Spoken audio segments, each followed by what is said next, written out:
What's going on, guys? In this video, you're gonna learn all about block sanding. This is something I do all the time here. At this point, I've had years of experience doing this. Again, I'm self-taught on all my bodywork stuff, so I just wanted to kind of share the things that I've learned along the way, because there's gonna be things that'll save you some money, there's gonna be things that'll save you some time, and then just kind of save you the headache. So I'm gonna go over all those things here. We're working on a 1967 Mustang deck lid. All right, so as you can see laid out in front of me, there are numerous types of blocks, okay? And there are even more types of blocks that I've never even purchased, so I can't really speak on every block on the market known to man. But I do think if you're just doing this for yourself on your own car, you could cut this amount of blocks down in half. So I'm gonna go over the things that I think are necessary and the things that are not necessary, and the things that I think are junk. So first of all, the point of block sanding is to get the surface as smooth as you can possibly get it. You want to get, if you're working on a flat panel like this 1967 deck lid, you want this thing to be as straight as possible before it goes into the booth for paint. And obviously, since every car is not just a perfectly straight panel, like you go back to the 50s and even before that, there's a lot of curves, and it's not possible to use the same flat, straight block to do every single inch of the car. So that's why I have all these different blocks around here. Every time I do a video like this, it always gets some negative comments in the comment section. And I know that there's people that are gonna be like, well, I saw this guy named Billy doing it with a wood stick. And yes, you can, if you wanna block a car down with a 2x4, have at it. But these are the proper tools to use, and I will explain the ways to use them. And honestly, they're not very expensive at all. And they're very comfortable to use. You don't have to get splinters in your hands just because you don't want to use these nicer blocks. All right, so let's get in a little closer here. And first we're going to talk about sandpaper options, okay? So you have a stick-on type like this, where you peel the back of this off and it's like a sticker. And you just cut yourself a length of piece that you need and then stick it onto the back. And then you have this Velcro, or a hook and loop. That's what the market calls it, is a hook and loop. So it's like a Velcro. On the back of this, it's all perforated, so you can just bend it and tear it. It's super easy. And these normally, especially if you use like this Serious Grit sandpaper, I can link to this on Amazon. This stuff is awesome. I mean, I've used the more expensive 3M stuff. This stuff is right up there with it. I feel like this stuff's just more accessible than the 3M stuff. And again, like, I'm not getting paid. They don't send me anything. I have never talked to this company in my life other than just ordering stuff from Amazon. So I'm just going to give you honest recommendations. We'll get a little bit more into the sandpaper later, but for now, let's go back to our blocks. All right, so over here on this far edge, we've got all kinds of different shapes and sizes of DuraBlock. So again, some of these you can see are smooth on the bottom. Those are the ones you stick paper onto. And on the back of this, you can peel and then put on the hook and loop sandpaper. So I started with this and then I moved up to this, and honestly, this will probably never get used again. I mean, I will use it occasionally. I'm not the only one that works here in the shop some days, so I want to make sure there's multiple different types. But honestly, I would buy another set of this with the hook and loop on it before I bought a set of this. So again, you got different lengths, and the nicest thing about this hook and loop is that you peel this piece off, and let's say that you want to go to a finer or a coarser grit sandpaper, and then you want to jump back to that other sandpaper, you can just stick the piece back on. Once you peel the adhesive stuff off of this, you're never going to be able to use the sandpaper again. So there's a lot of material wasted on this stuff right here. And the other thing I like about the DuraBlocks is that you have a lot of similar links for all this stuff here. So this one is actually a stick-on, but hook and loop. This one's hook and loop. This one's hook and loop. And so I can be, working a certain grit sandpaper, and I can just take this piece and switch it over to, say, this round block right here. And this one has a little bit more flex to it, so you're gonna be able to get into more of like the radius shapes. So you got these smaller blocks. Again, I have just hook and loop and then adhesive.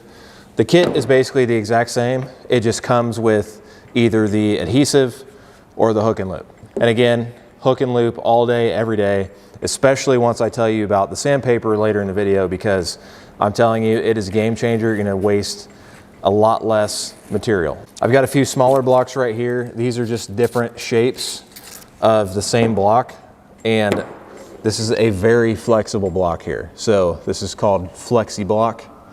All this stuff I'm going to link to down in the description on all the different types of blocks that I'm mentioning. I use these a lot. These are actually just adhesive, so I don't think that there's a hook and loop version. Don't quote me on that, but I don't think there is. But these are awesome for if you're doing those super round panels and you're doing that fine detail sanding. That's what I use this for. And then occasionally I'll make stuff like this. This is just some stir sticks, literally taped together, and then I stick the adhesive sandpaper over top of it. But this is just for doing fine little work. I mean, it's just a flat surface, and if you're trying to get out paint runs or something like that, these will come in handy because you can just make small contact. There are companies that sell small detailing block kits, and that kind of leads me to our next brand. Last company we're going to talk about here is called Big Kid Blocks. Now these are awesome for getting stuff very flat. They come in a lot of different shapes and options. So this one is nice because it's got a little piece of square material on the back of it. I think it's a polycarbonate material, but that just helps to strengthen this whole block up. So it has virtually no flex whatsoever, okay? So this is gonna be, if something is super, super straight, then that's gonna be the block for that. You've got some of these that will flex here. So they've got these nice handles on both sides, and that allows you to comfortably sand more of a rounded surface. It's got a little bit of flex there. I don't know if the camera is showing you that or not. There you go. And then you've basically just got a smaller version of that. Has a little bit more flex to it because it's not as thick as the other block. So it's got a little bit more flexed. And then you've got these smaller blocks. Again, they reinforce them on the back so that it's just supposed to be a very straight, solid block. So this one's awesome for like roughing in small sections of filler. And then obviously you have this one back here, same idea. It's got a round tube to strengthen it up on the back, making it super solid and straight. And this one I think is probably one of my favorite blocks as far as the grip goes, because it's just very comfortable, large circular handle that you can just grab onto. And comfort, I think, is everything when you're sanding for hours on end every day. I like being completely transparent in all my videos and when I'm giving recommendations, and the only thing that I will say about these Big Kid blocks is they're very brittle. So, like they'll fall from your lap onto the floor, and then one of these balls will come flying off and go rolling across the shop. You gotta go track it down and then glue it back on, which the nice thing is that some super glue does a really good job of putting it back on. And normally when I've glued them back on, they don't come off again. So I don't know if they just need to switch it up to a different material that they're using to stick it on there, or what the deal is. But it just seems like whenever I stick it back on, it actually stays on there. So, I've used super glue and a 2-part clear epoxy, just so there's not like gobs of nasty stuff on there. And the clear epoxy, I feel like just lasts longer. So I don't know what they're doing. This one has also broken. You can hear it right there. So, again, I'm gonna have to glue, which I've already done this side. It snapped in 2 spots, and it was just from falling onto the floor one time. So, again, I love these blocks. I think the idea of these blocks is great, and it does probably get a flatter, smoother finish. But I just think all day, every day, I'm gonna be using the DuraBlock. So that's why if you're just getting your first block set, I would go with this DuraBlock, because you drop this thing on the ground, I mean, you could run it over with a truck and it would be totally fine. I mean, it's just a durable material that's not brittle. I mean, it's not gonna just crack like that. So again, I love these blocks. That's the thing that sucks, is they're just fragile. So you have to be very careful with this type of material. And I think it's just the nature of these blocks, but that's the sucky thing, is that they do break. So we're gonna get back to the sandpaper, all right? So you're gonna have this option, like I told you. This is the, this is a Duragold product. Now Duragold does make a version of this other stuff I'm gonna tell you about. So Duragold, I've used their stuff. They do have a good option for what I've got over here. But again, I think this serious grit stuff is superior. So you're gonna have different types of sandpaper. The material that's on the sandpaper, it's either gonna be aluminum oxide, that's a super common one, that's gonna be your cheaper option. And then you're gonna have this ceramic material. And the ceramic material is gonna be what you want. This lasts at least 4 times as long as this stuff does. Like for a single piece of sandpaper, maybe even way more. Like there are certain scenarios where this serious grit stuff will not get clogged because it's got, you know, the ceramic and it stays sharp. It takes a lot more to clog this and actually wear it down than this stuff right here. So again, in my personal opinion, I would just, the price difference is not that bad. Go with the serious grit stuff, and I would throw this just in a toolbox somewhere and forget about it like I did. If you get the hook and loop DuraBlock kit from this video, then you'll know that this will stick directly to it and you're not gonna have any kind of weird compatibility issues. The other thing that's nice about the serious grit stuff over the DuraGold stuff is that this is actually perfectly, so like on the back, it's got all these perforations on it where you tear it. Again, you just fold it and tear it, but every perforation is perfectly shaped for these blocks. So the DuraGold option has extra material on it and you have to cut it short, and I just feel like that's a waste of material. This stuff is perforated perfectly to fit on all these different block options. All right, so now we're gonna get into the block selection. So let's make this a little less intimidating by getting rid of the ones that we were talking about earlier. So we're gonna narrow down all these. And sorry if it sounds like the whole building's gonna come down.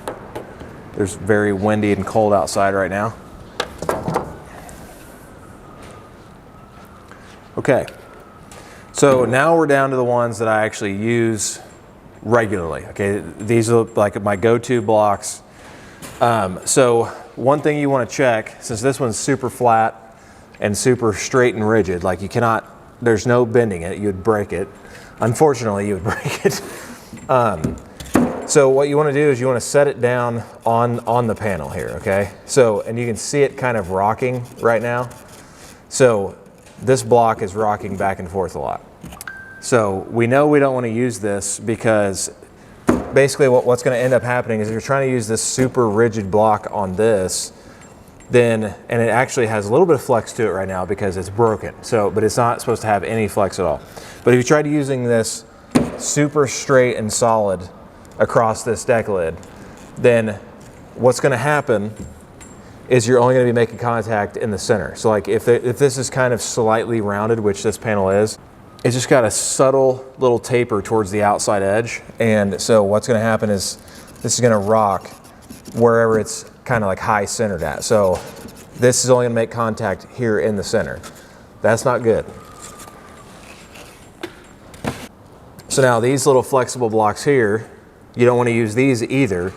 Yes, it lays on there smoothly, it doesn't rock back and forth, but what will actually happen is that you'll start to see whenever you're sanding it that you're only sanding on the edges. So like both edges of the block, because of the way the knobs are, they're only going to be touching on the edges, and then you're not going to be sanding in the center. So you don't want to use this either, and you don't want to use this either.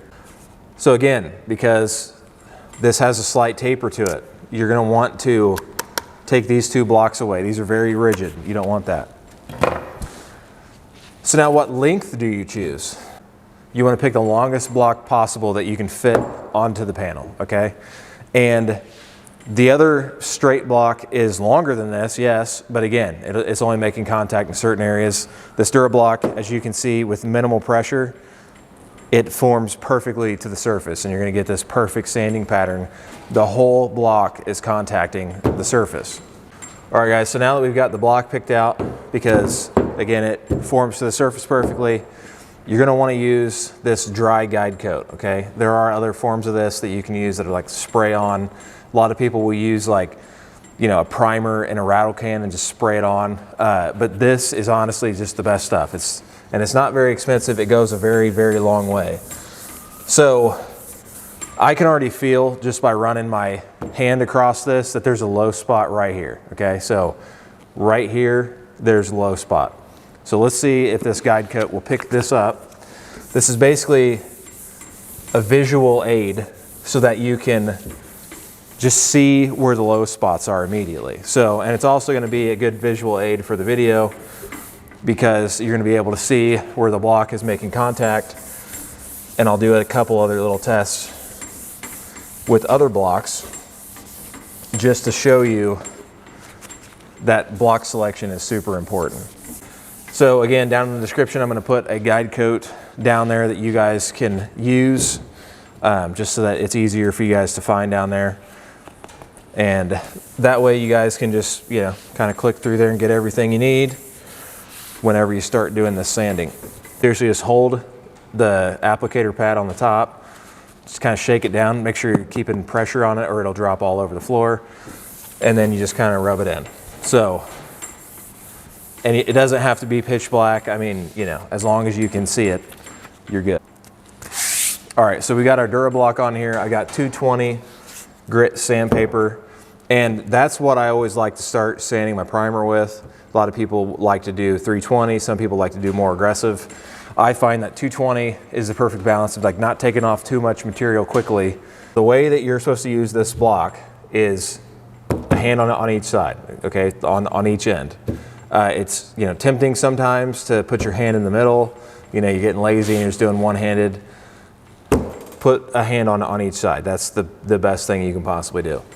And then you're going to want to make full strokes all the way across the panel. You keep your block parallel with the way the panel is oriented. So, you know, if you don't want to be like this, because then if you come off the edge right here, then it's going to be cockeyed and it's only going to be sanding right there where it just made that little wear mark. So what we're going for though is parallel with the way the panel is oriented, and then full strokes. I always start at the edge of the panel and work back and forth all the way.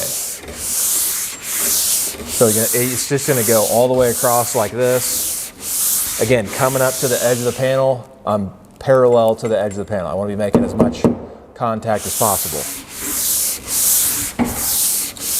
And then as you get done with your first pass, you're just going to switch. And it's going to be going the opposite direction, all the way across the other side. You can see all the streaks all the way across here. That means that your block is getting contact all the way across that. So I'm going to put some guide coat back on here just so you can see what happens, what it looks like whenever you have the wrong block. Now to clean off the excess stuff, whenever you're done making the pass, I always just take air hose and just spray it off. So what happens when you have the wrong block then? How can you tell if your block you're using is right or not? So as you can see here, as I'm doing this pass, I'm only getting contact right here because this area is getting lighter. So that means it's only making contact with this. If I go back to this block here and I set this sandpaper down, and I can immediately see that like the length of my block is the amount of contact I'm getting all the way across there. So as you go across, just kind of watch your sanding scratches and just make sure that it matches your block. And then you'll know that you're getting proper contact and you got the right block picked out.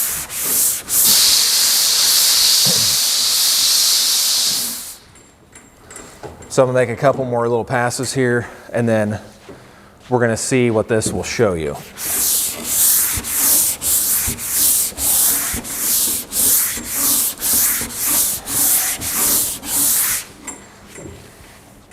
Again, as you get down to the end, you switch it up and do the opposite. It's just an X pattern, going back and forth. And you don't want to put down a crazy amount of pressure. I know this panel's moving all over the place because it's just a cheapy little Harbor Freight thing, and it's already broken, been welded. But you want minimal pressure, just enough to get the block to conform to the surface. And then work your way across. Then as you get down there, you switch it up.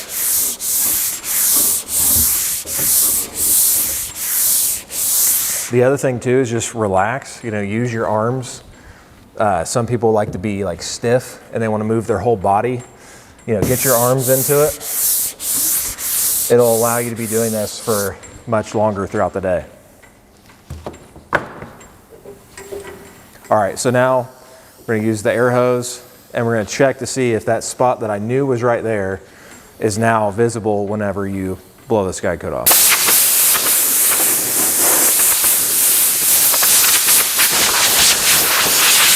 So I like to watch as I'm sanding. It's gonna immediately highlight some stuff because you don't wanna take off too much material, trying to get the whole thing flat right away, because if you can spot an area where you're like, okay, that right there needs to be fixed.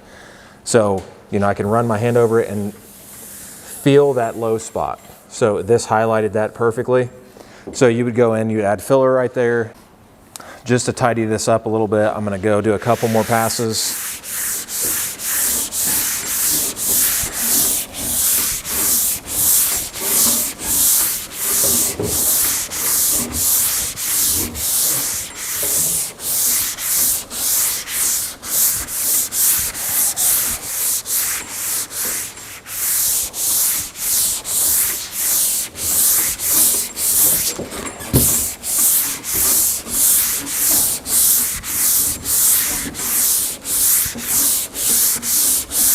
So the way you read this is where these dark spots are left. I got a pencil right here. And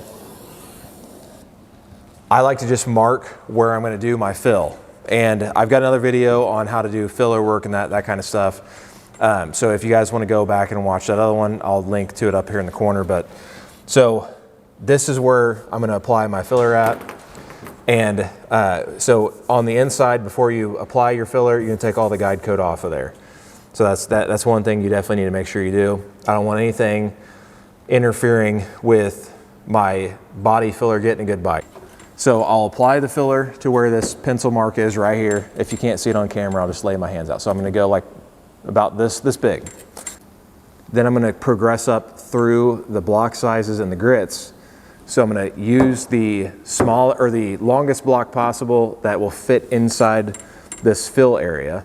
So as you can see, this one right here is just a bit too long. So, I'm to put it into visual terms, you wouldn't be able to sand on the crown of where that filler is, because that's basically what's gonna happen is that you're gonna have a crowned section that you're gonna be sanding in, and you wanna sand directly on that and bring that down to where it's flat. If you were to start with this, yes, it's gonna take that material off, but it's also gonna be sanding way too much outside of it. So you want to get it down first with a smaller block that will fit inside that. So that way you're just working on the spot that has the filler, and then as you get it close, you're going to switch up to this, blend it out a little bit farther, and then as you get pretty close to where everything's straight again, you're going to go back to the long flat block. And then that's going to perfectly blend in, and then you're going to start, sanding farther away from that repair area. And then it's gonna block everything in. So that's how I go about doing filler work. If you wanna look at the other video, it's kind of an older video, and I'm actually planning on doing another video on filler and how to sand it quickly and efficiently, because I feel like I'm much more efficient now than I was back then. So I think I'm gonna redo that video, but you can still check it out up here in the corner. A lot of people watched it and said that it was helpful.